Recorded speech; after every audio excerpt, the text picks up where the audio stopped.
magandang umaga. Ayan, nandito tayo sa likod. At ito na po yung nangyari dito po sa amin sa Kamambugan, sa Bicol. Ayan na po, nagkabali-bali na po yung mga puno. Nagbaha na po rito sa likod. Ayan. Nasira na po yung kulungan ng manok namin. Pinaha na po doon. Ang mga puno ng saging, doon din po, mga bali-bali na, no? Ayan na. Dito po natin nilagay yung mga manok pansamantala. Dito naman po sa amin, sa loob, ay ayan po yung nangyari. Puro dahon, nagtalsikan, ayan, dumi ng mga manok kasi dito natin nilagay yung mga manok natin, no. Nilikas po natin sila, kaya ganyan. So, ayan, sobrang dami ng mga dahon na nilipad. Dito, makalat. Tapos dito naman sa labas, ito po yung mga pananim natin. Nasira na po sila, no? Nagkanya-kanya na po sila ng pwesto. Tapos, ayan po mga nagbalian na po, no? Mga nabali na po yung mga puno rito. Mga damo. Ayan yung kawayan, nagkanda bali-bali. Pati dito. Lahat po, no? Puro bali-bali na po. Yung mga puno ng saging, puno ng kawayan, tapos ang mga, ayan, ang internet natin, ang kuryente, wala pa rin po, no? Ang hirap po. Lumiwanag dahil yung mga puno po ay nagkabali-bali. Malakas pa rin po yung hangin. Kanina medyo umambon-ambon pa. So sana po tumigil na, no? Kasi ang hirap. Ang hirap tapos wala kaming tubig. Ayan, pilit namin binuhay yung puso namin. Sobrang kalat po dito sa loob.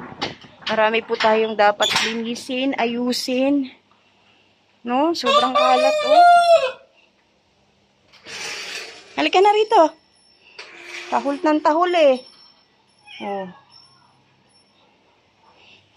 Saka medyo dumidilim-dilim na naman po ang langit. Ano? Makalat po, sobra. Ayan, pilit natin binuhay yung puso. Para may tubig tayo kasi walang kuryente. So mukhang matatagalan pa po yung kuryente natin. Kasi talagang nadaganan po ng mga puno sa labas. Sobra-sobra po talaga. Marami. May poste po na konti na lang ngayon itutumba na. Kasi nga nung bumagsak ang mga puno, sa mga kable po ng kuryente at saka ng internet bumagsak. So marami-rami pong clearing na gagawin dito. Marami pa mga gagawin. Ang dami-dami pang dapat linisin lalo na po dun sa labas kasi talaga nagbagsakan po yung mga yung mga puno. Ito po yung nangyari na sa amin. Ito na po yung kinalabasan ng bagyo. So marami tayong wawalisan dito. Ang dami nating ililigpit, ang daming kalat, ang daming dahon na nagkalat. Ayan po, lilinisan po natin yan. At medyo umaaraw-araw na. Ayan, naglaba muna tayo kahit konti lang, no? Hindi natin dinamihan kasi wala nga tubig at walang kuryente. So, ayan. Nakasampay na tayo. Ngayon, ang gagawin na po natin, ito, wawalisan po natin dito kasi sobrang dami ng dahon, no? Na lumipad. Ayan na, sisimulan na po natin para po luminis naman dito, no? Kung sakaling uulan pa ulit, ay alam nyo na. Kahit pa paano babawasan natin, no? Para hindi siya masyadong dumami. Ayan, doon tayo magsisimula sa kaduluduluhan, papunta po dito sa harap.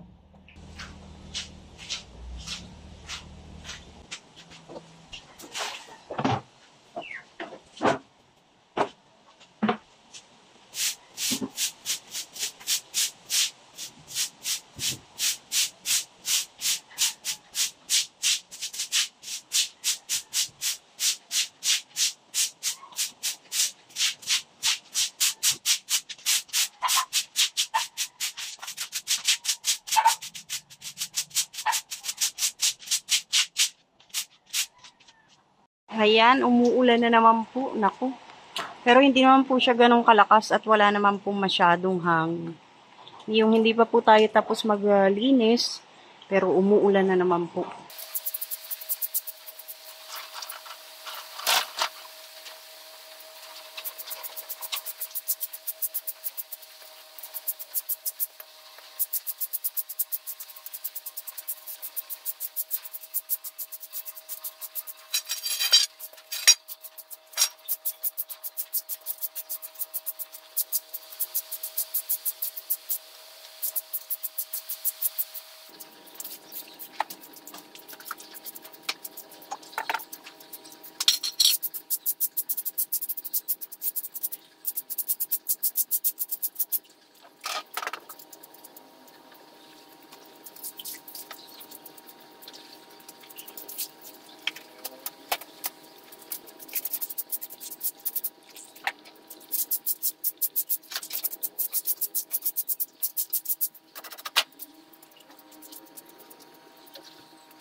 Ayan na po.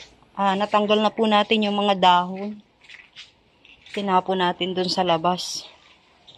2:00 na po ng hapon at medyo umuulan-ulan na naman. Hindi na po natin wawalisan yung labas. Sunod na lang po kasi umuulan-ulan pa naman. Dito lang po tayo naglinis. Nagbawas ng mga dahon kasi masyado po talagang makalat. Kabababa lang po ni Pure Health galing po doon sa bubong kasi may inayos po siyang bubong. Yung gilid po kasi namin doon banda, dyan sa inaakyatan niya ay natuklap. Nakalimutan niya tang ni Kuya Nards. Ngayon naman, ay yung gagawin niya naman ay ililipat niya naman yung solar kasi hindi tinatamaan ng araw. Nung makapal pa po yung puno. Diyan na sa gitna. Oo. Nagkumpuni si Pure Health dun sa taas. Tingnan niyo yung aking mga pananim. Yung kanggus ko, wala na. Aayusin na naman po natin yan.